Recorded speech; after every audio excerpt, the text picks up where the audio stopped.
What's happening, guys? It's summertime and no better time to do a little preventative maintenance and detailing on your DRV or your RV, whatever brand it is. We've been investing a lot of time and effort onto our DRV full house to get it dialed in really nice. Today I want to show you what we did to seal the undercarriage, which Alicia from DRV says is a necessary thing. In a bunch of the forums they talk about it. We've also, in a previous video, secured the water tank with 3 steel braces, so the water tank's been secured. We just painted the entire undercarriage, power washed, scotch brighted, and sanded the whole frame in 3 coats of a rust preventative paint. The rims, we actually, the clear coat had failed on the rims. Pretty common for factory clear coat of rims, so we used a wheel buffing process with 2 different types of pads, a yellow one to strip the clear coat off, and then a white one, and it came out quite nice. I must say they look really good. We cleaned up the chrome and addressed the wheels and painted the undercarriage. It really makes the thing look brand new. It's a 2017 and it looks really good. So we got the tanks done. We did a lot of the cosmetic detailing on it. We literally put well, it was about a total of 120 hours labor, starting at the roof to the undercarriage, to get the thing completely dialed in. But today, I don't want to talk about the detailing process. I want to talk about what we did to seal the undercarriage. Starting at the front here, Alicia had, and a few other people had warned me that they don't seal them too good from the factory. So what Dean did is the front edge here, which was hanging down a little bit, the hardware was replaced with larger washers, 1-inch number 10 self-tapping screws. Well, they're three-quarter number 10s. Three-quarter number 10s. And the washers are a 1-inch washer with an 1/8-inch hole, and the self-tapper went. I'll show you here. You can see they're much larger than the factory ones. The factory ones are really small. I buzz them on, and they stay on there. So when you're working with them, you can just grab them. The factory sealing around the jacks looks pretty good. Dean reinforced the sealing right here at the front edge where water could get in, both here at the front, and you can see all the hardware throughout has all been replaced and everything's nice and tight up there. This was hanging down a little bit, so that's been thoroughly bulletproofed. They're not going to have any problem with that falling off on the highway or soaking up water in a rainstorm. Dean, what'd you use for the sealing? I picked this Henry. It's a roofing product. I picked it because it said extreme rubberized. So it's a step above regular roof cement. I could have used black silicone. You could use that, I suppose. I picked this. I thought it was the better choice for this application. If you want to use silicone, you can use that. What type of tape did you use? The factory tape isn't quite this robust. This is a tape Dean used, I believe. That's a Gorilla tape brand. It's their sealing tape. It's 4 inches wide. 10-foot roll. It looks like it did a superb job at sealing. It's incredibly sticky. It's 90 degrees out. It's an unbelievably sticky stuff. It's more of a membrane, and it's really good for this application. It's not easy to work with, but it was the thing to use here. You can see the exhaust. We actually dressed the exhaust with a quadruple zero steel wool. It's a non-painted factory original exhaust. I believe it's coated somehow, but that was polished. All of the brackets were sanded and painted. This pipe right here was sanded and painted. There's not much exposed metal up in the front here, but all of it was painted because, well, they don't paint it from the factory and it will start to rust. So it should last a long time now. So that between replacing existing screws with the washer and adding screws, I used a total of 60 screws. 60 screws. So between replacing, swapping out, and adding. How many additional do you think you have based in addition to the factory amount, if you had to guess? It's probably about split down the middle. I might have I probably might have replaced 30 and might have replaced 40 and added 20, something like that. Now, so about 20 additional screws, and you can see there's 2 big tape patches here underneath there. In our previous video, Dean had reinforced. They recommend 1 piece of metal C-channel in there. That's what DRV and Alicia and the guys we talked to recommended. We did 3, which we should never have a problem with it now. It's probably over-engineered. So that looks really nice, Dean. It looks super, super watertight. Now, guys, you probably don't have one of these on yours. We added this. This is a 35-foot of hose for the sewer hose. Valterra Easy Hose Carriers, 3 of them, and it's on a bracket mount system here underneath to house the hoses and the adapters and everything else that you need to be 35 feet away. And with a big rig, sometimes like this, you can't get that close. You can see we painted all the metal underneath here too. The entire undercarriage was sanded and painted in addition to the wheel wells. So it's completely resealed. The tire rack has been painted. They don't put a lot of paint on those things from the factory. And you can see the suspension.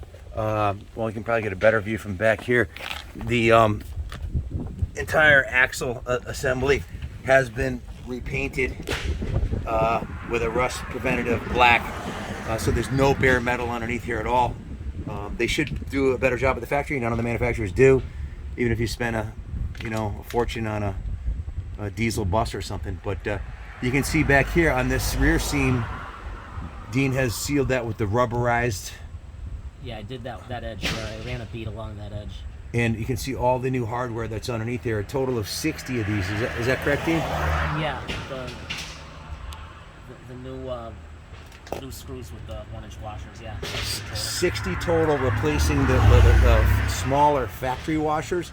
It won't pull through on here. If it ever did get water or wind underneath there, this won't pull through. And that's a big plus. You can see all of the metal underneath here has been painted and sanded. When I said we had 120 hours, that was before Dean worked on this all day yesterday and today. So I was tracking my hours. So I'm probably going to get under there with some fluid film and just hit all the fasteners maybe. Yep. Just for corrosion. Yep. They're zinc plated. They can rust over time, but I'm going to hit them with a little spritz of the fluid film. Yeah. Feel free to coat some of the other metal items. Fluid film is a rust preventative spray-on aerosol product that we recommend for protecting undercarriages. But the undercarriage on this is about as good as you'll ever see on a DRV or any RV. It's completely sealed. Any of the exposed frame members have been sanded and painted. The rest of them are high and dry inside. So it looks really, really good. When we detailed it, all of the compartments inside were cleaned. There's 1, 2, 3, 4, 5, 6 compartments here that were detailed, the hinges and everything. The entire exterior of it we washed it like 3 times and then finally hand washed it. And then we used a wax that's called New Coat. It's a New Finish, I'm sorry. That's a polymer based product, isn't it? It's amazing product. We use it on the truck. This is our tow truck, the VNL 770, and you can see the paint on this thing still looks fantastic. They recommend it once a year. I've done it like 4 times on this Volvo in a year, and it has more wax on it than a candle. It stays, like the dirt doesn't even stick to it. It's amazing stuff, but we did the entire coach, and I wouldn't be able to do this without my team, without Dean, Ronnie, Kenny, and Ryan, my team that helped me do this. I could have never done this. It's just too much work. The front cap here, Dean sanded and repainted the front cap. The stone guard had gotten some chips in it, so that looks really nice and fresh now. They dressed up the front of the hitch here. Usually you see used RVs, these areas are going to be rusted and whatnot. This is super, super clean. I doubt there's a cleaner 2017 JX450 anywhere out there. This one is absolutely freaking immaculate. We used 6 cases of magic erasers on the roof, if you can imagine that. That's their 12-bill case, so 72. The entire roof had a little bit of staining from, I don't know, from just ozone, bird poop, whatever, but you can see it's super nice and clean on the upper edge. I would like to get the Flex Armor roof on this eventually. We might do that. One of the other must-dos on a DRV is the slide rooms, which thankfully this one was stored indoors since it was brand new. It was always stored indoors, except for when it was being used. And we put these 3 additional. Dean, you want to describe these stainless screws? Yeah, those are number 10 stainless, 1-inch. I think those are 1 1/4. 1 1/4 stainless, yeah. And you sealed this with a Lexol, which is a clear sealant, all the way beaded, all the way down here and all the way up. We didn't do any screws on the side here because and I've seen some people do that. This one's really tight. It's not moving at all. So we didn't think it was necessary. We just figured we'd do these 3 for now. And we also did them on the master bedroom slide on the other side. We got to it in time. They say that the floors, if the water leaks behind here, will cause the floors to rot. This one's in good condition still, thankfully, primarily because it was stored indoors and not left out in the rain 24/7 like most of them are. The other thing we did is the stairs from the factory don't come with much of a paint job on them. We own a motorcycle. We are the New England Motorcycle Museum restoration shop, so we've got access to everything. So we completely repainted all the metal on the stairs, so those look nice and crisp and clean. You can see the rims on this side. They're polished. All of the clear coat has been removed. Now they're like an Alcoa aluminum wheel. They're just aluminum, and you polish them once a year and they'll stay super nice, because the clear coat looks horrendous. That's you need some specialty tools to do that. We have here. If you have any questions how to do that, I can explain in another video. But the whole undercarriage here, the entire undercarriage has been repainted. I mean, if you had to pay an RV shop 120 hours labor to go from the roof to the undercarriage and completely detail your RV like we did to this one, and fix all these factory shortcomings, you know, the water tank support, the slide rooms, the undercarriage, the clear coat on the rims, the paint on the stairs, you'd probably spend north of 10 grand, because I don't think any of the shops do work for less than 100 bucks an hour. So most people, like I said, I'm blessed to have a staff that can do this here and retain the residual value of this super nice RV. We also polished the aluminum trim around the door on the back here. This door was replaced by the previous owner, Don.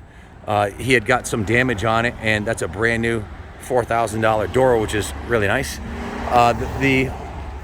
These rust too. The handles on the ladders tend to rust, so we sanded and painted those with a rust preventative paint also. So there's absolutely zero rust anywhere on this thing, from the roof to the undercarriage. The last remaining piece of the puzzle is the bed reinforcement. Everybody recommends, I've seen on the forums, the bed reinforcement. So we're going to do that next, and then she'll be going up to the compound till we use it next, and ultimately head to Florida with it this winter. Basically every square inch of this thing's been washed, polished, waxed, more than once. So it's coming out really, I mean, it looks really good. And I feel more confident now knowing the undercarriage is totally watertight and airtight.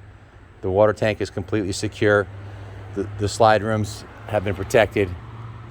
So it's pretty much good to go. If you have any comments on what we've done here, or suggestions. Oh, Dean, you got one more thing you want to show them, right? Yeah, I don't know if this is common. There's other openings in this that maybe that could be subject to this, but this was falling out.